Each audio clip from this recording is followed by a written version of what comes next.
They told me I'd regret it for the rest of my life. My mother said I was making the biggest mistake imaginable.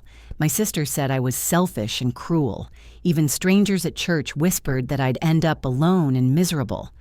But I packed my bags anyway. I looked at the man I'd been engaged to for 3 years, the man everyone said was perfect for me, and I said no. I walked away from the wedding, the life we'd planned, everything. And you know what? It was the best decision I ever made. My name is Rachel. I'm 34 years old now, and I've spent most of my adult life trying to make other people happy. I grew up in a small town where everyone knew everyone, where reputation mattered more than truth, where women were expected to marry young, have children, and never question the path laid out for them. I met Thomas when I was 26. He was 31, well-established, a lawyer with a good reputation. He came from a respected family. He attended church every Sunday. He was polite, well-dressed, and charming in public. My parents loved him immediately. "He's exactly what you need, Rachel," my mother said after our third date. Stable, responsible, a good provider. I wanted to believe her. I wanted to feel the butterflies, the excitement, the deep connection everyone talks about. But I didn't. Instead, I felt safe, comfortable. Like I was checking boxes on a list rather than falling in love. Still, I said yes when he proposed, because that's what you do, right? When a good man asks, when your family approves, when everyone tells you how lucky you are, you say yes. You ignore the quiet voice inside that whispers something isn't right. We set a date, 9 months away. My mother took over the planning immediately. The venue, the flowers, the guest list, everything was decided without me. I felt like a spectator at my own wedding, but I smiled. I nodded. I played the part of the happy bride.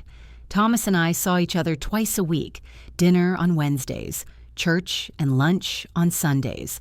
We talked about practical things, mortgages, retirement plans, where we'd send our future children to school. But we never talked about dreams, about fears, about who we really were beneath the surface. Looking back, I realized we were strangers wearing engagement rings. The first warning sign came 6 months before the wedding. I'd had a difficult day at work and needed to talk, so I called Thomas. He answered on the 4th ring, distracted. "Can we meet tonight?" I asked. "I really need to see you." "It's not Wednesday, Rachel," he said, confused. "We agreed on Wednesdays and Sundays." "I know, but I just need to talk to someone. To you." There was a pause. "Is it an emergency?" "Well, no, but—" "Then let's stick to the schedule," he said firmly. "I have work to prepare for tomorrow. We'll talk on Wednesday." He hung up. I sat there with the phone in my hand, feeling more alone than I'd ever felt in my life. But I told myself it was fine. He was busy. Being needy. I should be more independent. Then, 2 months before the wedding, something happened that I couldn't ignore. We were at his parents' house for Sunday dinner. His mother was showing me the china pattern she'd chosen for our wedding registry. I hadn't seen it before. I didn't like it. So I said politely, "Actually, I was hoping we could pick something together, maybe something more modern." The room went silent. Thomas's mother looked at me like I'd slapped her. Thomas's face went hard. "Rachel, my mother has excellent taste," he said coldly. "You should be grateful she's taking the time to help."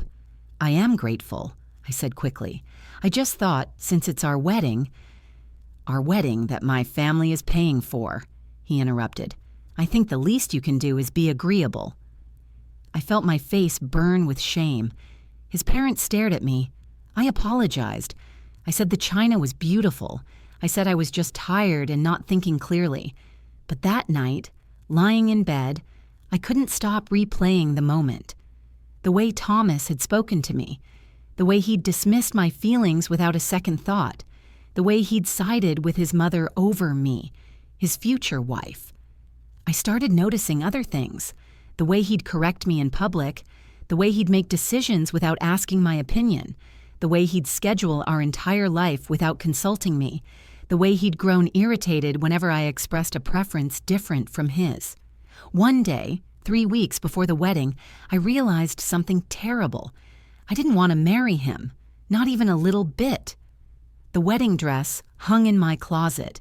The invitations had been sent. The deposit on the venue was non-refundable. Everyone was excited. My mother called daily with updates. My bridesmaids had their dresses. The rehearsal dinner was planned, and I couldn't breathe. I tried talking to my mother. I sat her down one evening and said, "Mom, I don't think I love Thomas." She laughed. Actually laughed.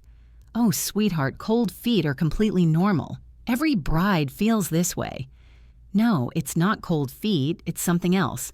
I don't think we're right for each other." Her smile disappeared. "Rachel, what are you saying?" "I'm saying I'm not sure I want to go through with this." She stood up, her face tight with anger. "You are not backing out of this wedding. Do you have any idea how much money we've spent? How embarrassing this would be? Thomas is a good man. You're just scared." "I'm not scared, Mom. I'm unhappy." "You'll be unhappy if you throw this away," she said sharply. "You'll regret it for the rest of your life. You'll end up alone. Do you want that?" I tried talking to my sister. She was even worse. "Are you insane?" she said. "Do you know how many women would kill to marry someone like Thomas? You're being ridiculous. Grow up, Rachel." I tried talking to my best friend. She hesitated, then said gently, "Maybe your mom is right. Maybe it's just nerves. Marriage is a big step, but Thomas is stable. He'll take care of you." No one listened. No one understood. Everyone told me I was making a mistake, that I'd regret it forever, that I was throwing away my one chance at happiness. So I stopped talking to people, and I started listening to myself, really listening. And the voice inside me was clear. It wasn't afraid, it wasn't confused, it was certain. I didn't want this life. I didn't want this man. I didn't want to spend the next 50 years pretending to be happy in a marriage that felt like a prison. 2 days before the wedding, I made my decision. I packed a bag, I wrote a letter, and I left. I drove to Thomas's house early in the morning. He answered the door in his pajamas, confused to see me. "Rachel, what are you doing here? It's bad luck to see the bride before the wedding." I handed him the letter. "I can't marry you, Thomas." He stared at me. "What?" "I can't do this. I'm so sorry, but I can't." His face went white, then red. "Are you joking? The wedding is in 2 days." "I know, and I'm sorry about the timing. I'm sorry about everything, but I can't marry someone I don't love." "You're just nervous," he said, his voice shaking. "Come inside, we'll talk about this." "There's nothing to talk about. I've made my decision." He grabbed my arm, not hard, but firm. "Rachel, you're being irrational. You're going to regret this. You're going to ruin your life." I pulled my arm away. "Maybe, but it's my life to ruin." I walked back to my car. He followed me, shouting, telling me I was making a mistake, telling me I'd never find anyone better, telling me I'd be sorry. I drove away. I went to my parents' house to tell them in person. My mother screamed at me. My father didn't say a word, just walked out of the room. My sister called me selfish. She said I'd destroyed the family's reputation. I stayed with a friend that week, the one who, when I finally broke down crying, held me and said, "I'm proud of you." The fallout was brutal. People talked, they judged, they whispered. Some people stopped speaking to me entirely. My mother didn't talk to me for 6 months. Thomas sent angry emails for weeks, then finally stopped. But something strange happened.